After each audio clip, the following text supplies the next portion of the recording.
Selama lebih dari 10 tahun pakai HP Android, kali ini gue coba ganti ke iPhone sebagai daily driver. Sebelumnya, pakai iPhone itu sebagai HP kedua atau untuk kerja lah. Dan sekarang, mulai dari kebutuhan harian kayak sosmedan, chatting, kerja, sampai payment, itu semuanya ngandelin iPhone 16 Plus. Tapi pertanyaannya adalah, apa aja hal yang berbeda saat pindah ke iPhone nih? Apakah akan lebih betah gitu ya menggunakan iPhone? Atau malah, ayo udahlah, gue ceritain lengkapnya di video ini. Let's go!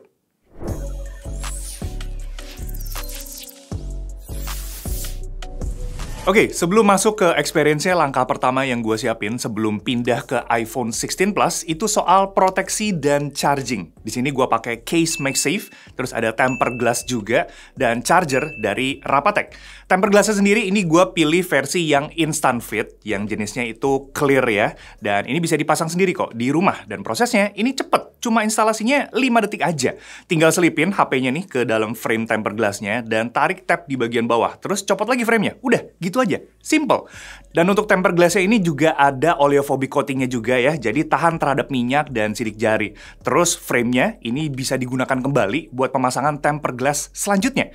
Yang nyari tempered glass dengan jenis privacy pun ini ada opsinya kok. Nah, soal charger, gue pakai yang Power Mini 30 Watt dengan teknologi GaN, biar kompatibel sama fast chargingnya iPhone. Jadi ngecas sampai 50% itu dalam 25 menit aja. Yang satu ini itu datang juga sepaket sama kabel Type-C to C. Ukuran chargernya ini mungil, fleksibel buat dipakai di rumah, mau dibawa ke kantor, sampai dibawa travel itu gampang dibawa-bawanya. Ada juga versi yang Power Mini 20 Watt yang udah bersertifikasi MFI atau Made for iPhone yang cocok untuk iPhone 14 ke bawah dengan kabel itu Type-C to Lightning.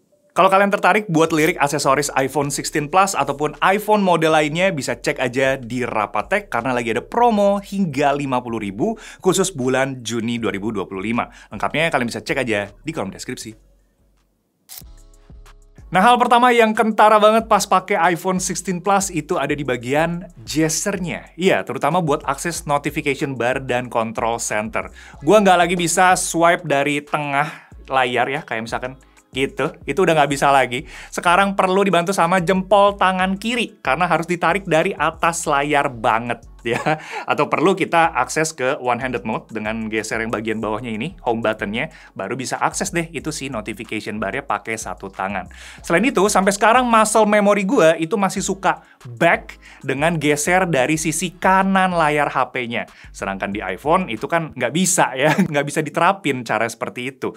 Misalkan kita buka preview foto deh di galeri. Kalau di Android kan kita mau back pakai swipe kiri, swipe kanan, scroll bawah, mau dicubit, ya terserah lah. Sementara di iPhone, ini pilihannya cuma scroll bawah dan cubit aja. Yang mana kita perlu adaptasi lagi nih sama gesture-nya. Nggak kayak Android ya, yang bebas kita mau atur kayak gimana pun, itu ya terserah kita. Di custom sendiri ya juga terserah gitu ya. Nah, buat select text sendiri di iPhone, itu juga perlu ada penyesuaian kebiasaan lagi nih. Yang sebelumnya kalau ada typo, itu kan gue biasanya pindahin pointer langsung ke alfabetnya tuh ya. Nah, di iPhone ini agak berbeda. Antara pakai spacebar buat geser pointer kayak gini, atau hold dan geser pointernya.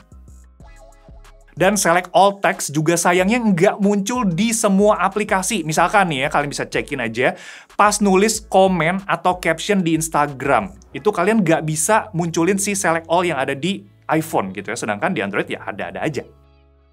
Nah, bahas soal gesture, ternyata ada satu fitur di iPhone yang menarik perhatian gue, yaitu back button ke aplikasi sebelumnya. Misalkan kayak gini, kita mau buka Google Maps gitu ya, buat ngecekin lokasi villa dari aplikasi Airbnb. Nah, kalau diperhatiin, di bagian kiri atas layar, itu ada tulisan kecil nih. Dan button ini buat balikin kita langsung ke aplikasi Airbnb lagi. Ya memang sebenarnya kita bisa balik dengan swipe home button juga sih, tapi menurut gue ini jadi opsi aja. Tergantung kalian itu mau pilih akses baliknya pakai cara yang mana. Sedangkan kalau di Android atau Galaxy S23 itu nggak ada button kayak gini ya. Jadi kalau mau balik ke app sebelumnya, ya lewat swipe home button kayak tadi di iPhone atau lewat recent app. Nah, selain gesture, gue sendiri tertarik sama kostumisasi warna icon dan teks di iOS 18 atau di iPhone lah ya. Karena kita bisa bikin visual HP-nya yang serba monoton kayak begini. Ngingetin banget sama vibe Nothing OS di Phone 2a yang dulu pernah kita review. Yang ini nih. Dan kostumisasi yang sama itu kalau misalkan kita pakai di Galaxy S23 itu perlu otak-atik skin dulu atau apa sebutnya? Gue lupa. Good lock, betul. Gue suka tiba-tiba lupa gitu. Nah, sedangkan di iPhone ini tinggal akses customize aja, terus pilih yang tinted, dan geser saturasinya mentok ke kanan. Easy. Nah, terakhir soal fitur AI Circle to Search dan gaya penulisan yang perlu ada penyesuaian di iPhone ya. Sebelumnya, kalau gua butuh copy text caption dari IG ataupun mau copas tulisan di dunia nyata, itu tinggal hold home button aja buat munculin si Circle to Search-nya. Google tuh ya. Sekarang gua perlu screenshot dulu, baru bisa copy text. Dan kepoin barang di dunia nyata pun ini masih sulit ya. Bisa sih sebenarnya kita nanya ke ChatGPT kayak begini, tapi nggak segampang Circle to Search aja. Tapi memang, untuk fitur yang seperti Circle to Search itu kalian bakal dapetin di update iOS 26 ya, yang mana nanti bakal ada fitur serupa. Jadi ya ditunggu aja waktunya sampai nanti muncul update buat ke iOS 26. Nah, soal gaya menulis sendiri, beberapa kali nih gue andelin buat ngeracik email dalam bahasa Inggris. Misalkan gue butuh yang lebih sopan atau baku gitu ya. Gue nggak terlalu jago tuh soal itu, makanya gue andelin fitur yang Writing Assist. Nah, kalau di Galaxy S23, itu gue bisa pakai proses Select Text, terus pencet icon Translate yang ini, terus masuk ke Writing Assist dan pilih Writing Style. Nah, di iPhone, ini langkahnya sedikit lebih panjang. Yaitu kita select text dulu nih, semuanya nih ya. Terus geser sampai nemu yang tulisannya Translate. Terus Replace, baru masuk ke Writing Tools. Dan pilih jenis tulisannya, misalkan kita mau yang profesional. Buat hasil penulisannya sendiri, ini menurut gue sama-sama oke ya. Entah di iPhone ataupun Galaxy S23 itu bisa diandelin. Tapi ya, stepnya aja itu lumayan berbeda. Nah, nggak cuma soal OS, tapi dari sisi keamanan yang berbeda di iPhone. Yang sebelumnya gue ngandelin fingerprint buat unlock HP dan payment gitu ya. Nah, sekarang harus pakai Face ID atau scan wajah yang menurut gue pemakaiannya itu lebih seamless. Karena kalau pakai fingerprint itu kadang suka nggak kebaca gitu ya. Apalagi kalau misalkan jari abis cuci tangan tuh agak basah, itu agak sulit gitu buat kita buka lewat fingerprint unlock. Nah, sekarang tinggal arahin aja ke wajah dan dia bakal unlock gitu, semudah itu, tanpa ada kontak fisik. Dan gue ngerasa lebih secure aja pas pakai iPhone gitu ya. Misalkan mau install aplikasi, itu perlu konfirmasi Face ID dulu. Beda dengan Android yang mau install apa aja ya silakan lu install aja udah gitu ya. Nggak perlu pakai password ataupun fingerprint. Ya plus minus sih, soal sistem keamanan seperti ini, gue bisa bilang kalau di Android itu punya kebebasan aja buat kita otak-atik HP-nya, tanpa ada batas. Tapi di iPhone itu kesebalikannya. Kita lebih tertutup gitu ya, lebih secure, tapi dia terenkripsi, jadi kita lebih aman gitu berasanya. Ya gue penasaran sih sebenarnya buat ngebandingin sistem keamanan yang ada di iPhone versus Android. Ya kalau kalian tertarik dengan pembahasan seperti ini, boleh banget buat di komen di kolom komentar. Ya kalau rame nanti gue bikinin kontennya ke depannya. Nah, kalau kalian ingat tadi di awal gue sempat mention soal penggunaan iPhone 16 Plus untuk kerja ya HP kedua. Itu salah satu alasannya karena kameranya yang bisa diandelin gitu ya. Bukan cuma buat foto doang, tapi video recording ini juga sangat-sangat bisa diandelin iPhone tuh.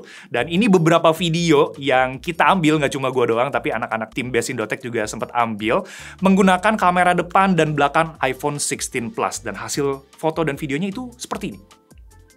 Oke, sekalian kita ngebahas soal hasil foto dan video recording pakai iPhone 16 Plus. Nah, ini adalah hasil perekamannya, salah satu hasil perekamannya menggunakan kamera selfie di resolusi 4K 30 fps, yang mana resolusi ini sering kita gunakan, kami gunakan untuk ngonten juga di Best Indotech. Dan ini adalah salah satu footage yang menggunakan iPhone 16 Plus untuk ngonten nih, kontennya Realme GT, yang mana kita showcasing produk gitu ya.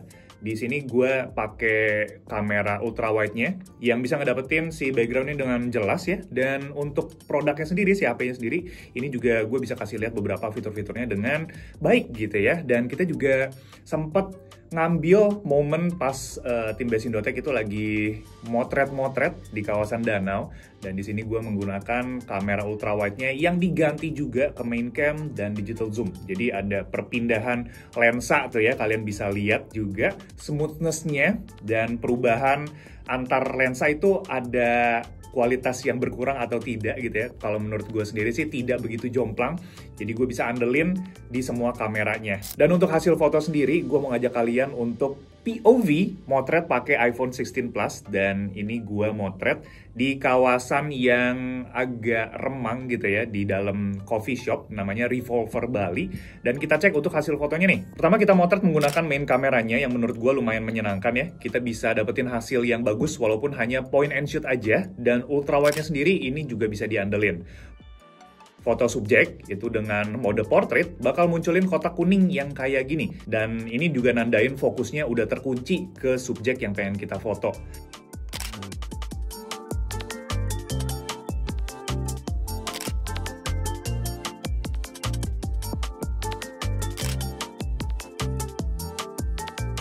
Digital zoom-nya sendiri buat motret objek yang jauh ini tetap bisa diandelin ya, hasil fotonya itu jernih.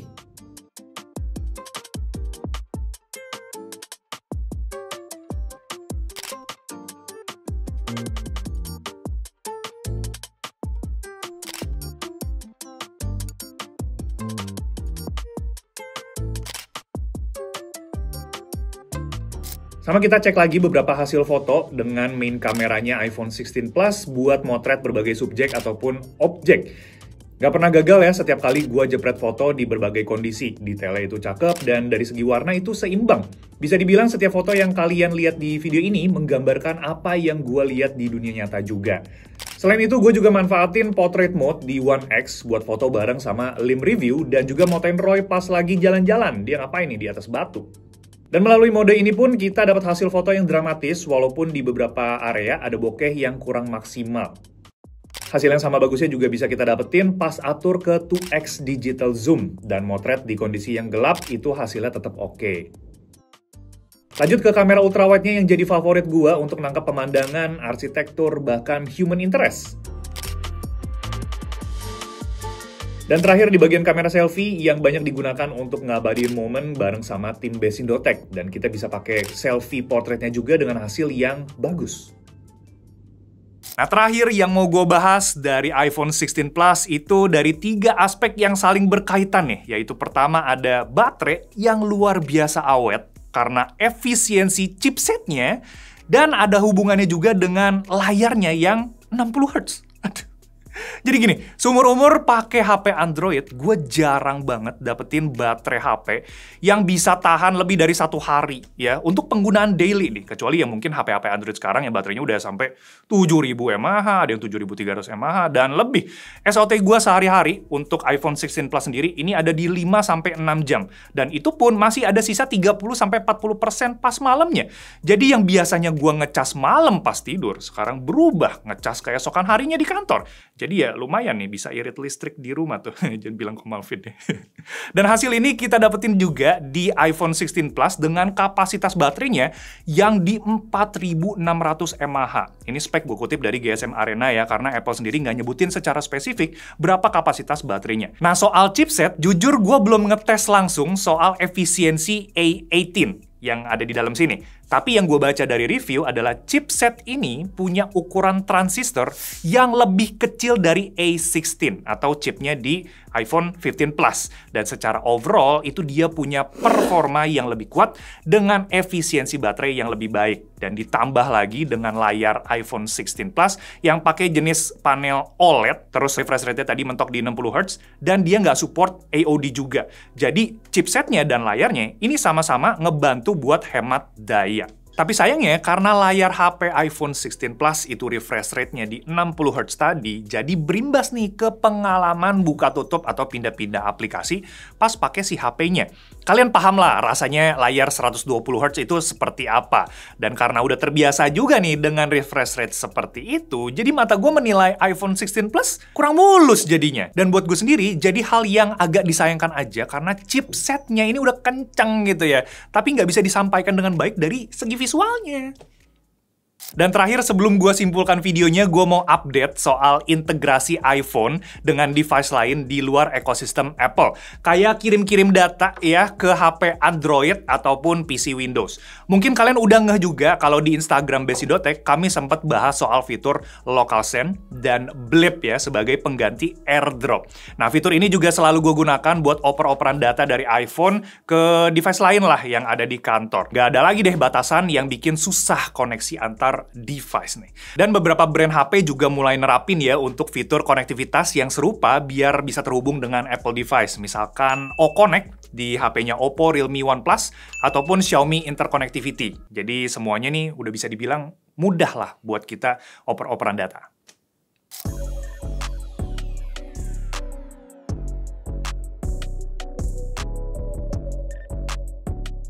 Oke, dari kacamata pengguna Android, gue ngeliat HP iPhone, terutama di iPhone 16 Plus, itu berada di dunia yang berbeda. Yang biasanya kita dibebasin untuk kostumisasi apapun di HP Android, sekarang perlu ikutin cara kerjanya iPhone yang berbeda nih. Lebih tertutup, tapi lebih secure juga. Ada beberapa kebiasaan lama yang memang berbeda gitu ya, dan harus disesuaikan. Kayak misalkan hal basic, gesture back, select text, sampai akses notification. Oh, bahkan ada fitur AI itu perlu penyesuaian lagi.